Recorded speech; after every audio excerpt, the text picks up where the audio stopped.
It started on a stormy night. Rain was beating against the window of a modern apartment, sleek, quiet, almost too perfect. Inside lived Lila Reynolds, a 28-year-old architect who had just moved in 2 weeks ago.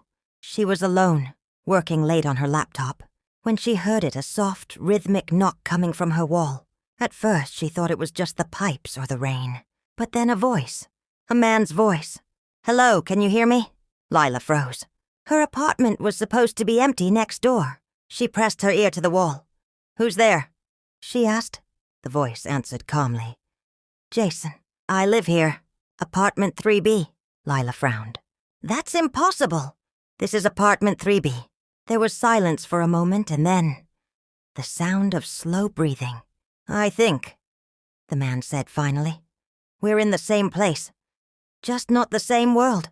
They began talking through the wall cautiously at first, then with growing curiosity. His name was Jason Hale, a photographer. He'd moved in 2 weeks ago, too. Everything about his apartment matched.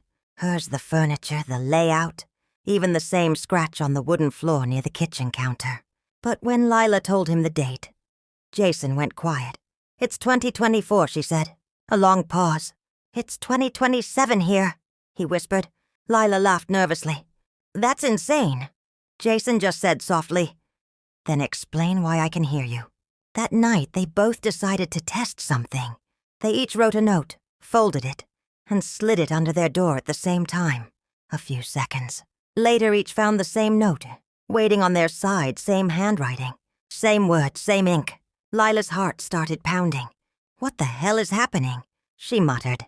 Jason's voice came through the wall. "Whatever this is, it's real." The next morning, Lila woke to the smell of burning. Her stove was on flames, licking at the edge of the counter. But she hadn't cooked anything. Across the wall, Jason was staring at a burn mark spreading on his own counter, identical to hers. "Whatever happens to you," he told her that night, "happens to me. Then one of us needs to stop," she whispered back. Over the next few days, the apartment began to change. Lila noticed that the walls sometimes felt warm to the touch. She drew floor plans, marking where the thin spots were. Jason took flashes of light revealing strange, distorted figures in the background.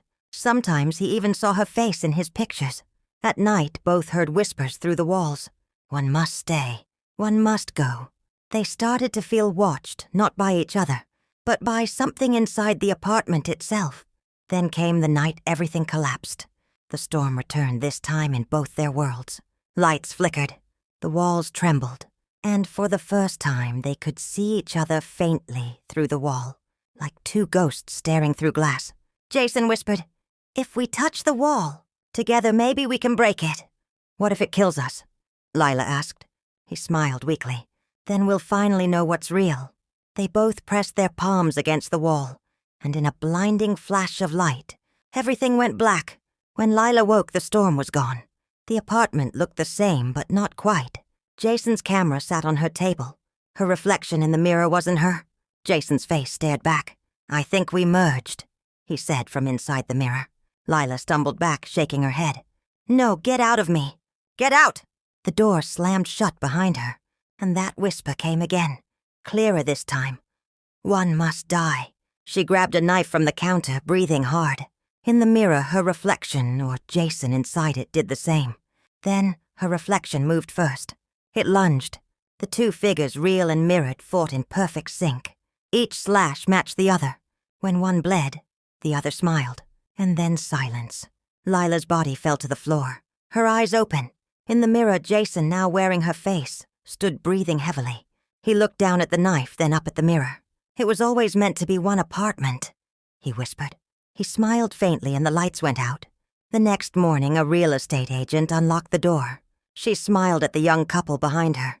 "It's a beautiful place," she said. "Just ignore the flickering lights. Old wiring." As they walked past the mirror, two faint faces flickered for a moment. Lila and Jason staring out from behind the glass. And then they vanished. The apartment was quiet again.